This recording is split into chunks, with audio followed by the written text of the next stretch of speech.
মানে কেউ ঠকলেই তারই দোষ, মানে কেউ ভাগত পড়লে তারই দোষ। তাহলে রিঙ্কা রিঙ্কা তুই সৌদি আরব থেকে তো আসুন যাইতে তো খেপাই কি করছে? হ্যাঁ আওয়ামী লীগের 52% ভোট আছে, আগে তুই কয়ে গেছিস কত আছে 52% ভোট আছে।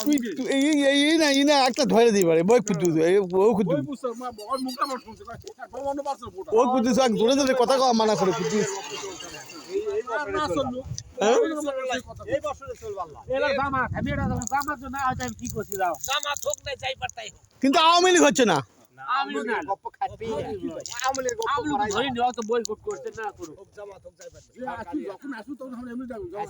ভোট সুষ্ঠু হলে আমরা ভোট দিব, ভোটে যাই হবি ওটাও তাহলে রাষ্ট্রীয় ভোট হচ্ছে না। হ্যাঁ রাষ্ট্র দেবে এই শিবিরে না হয় আমি তো খান কাটা দেবো না কেউ সাফাই হবে ওই তারপরে তো অঙ্ক বিভাগ হবে দেখি কি হয় এত কাদের করে একসাথে ভাই কাদের করতে 50 সিট আমাদের এর মধ্যে বান্ধা আছে, আমার কে থাকবে এরশাদের ওই জন্য তো দুটো না তিনটা সিট পাই, দুই পার্টি ধরে একসাথে ধরে দুই এরশাদ ওই জন্য দুটো না তিনটা সিট পাই। হ্যাঁ এবার দুই পার্টি ধরে এবার এরশাদের বদলে তুই কিন্তু মরে এরশাদ তো মরেই গেছে। আর এই যে মানে যমুনা সেতু করার পর যমুনা কে পদ্মা সেতু এই দিলে 100 হবে 50টা সিট এমনি পাবো কে হাসিনা হাসিনা 50টা এমনি পাবো তাই তাহলে 50 আর 50 100 চলে গেল থাকলো 200 এই দিকে মানে তাহলে জামাতের ভোট নাই।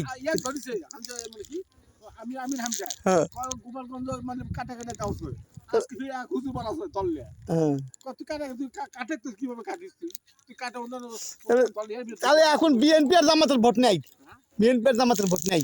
ভোট না বিএনপি তুই না করলি এসে ওইদিকে 50টা হলো পালো হলো রংপুর এরশাদ না তা ওই এখনো আওয়ামী লীগের বেশি আছে, আর তাহলে 50টা হলো পদ্মা সেতু ঠিক তাহলে 100টা গেল আর 200 সিট থাকলো। এখনো আওয়ামী লীগের কথা আর বেশি হ্যাঁ এমন এমন লোক আছে।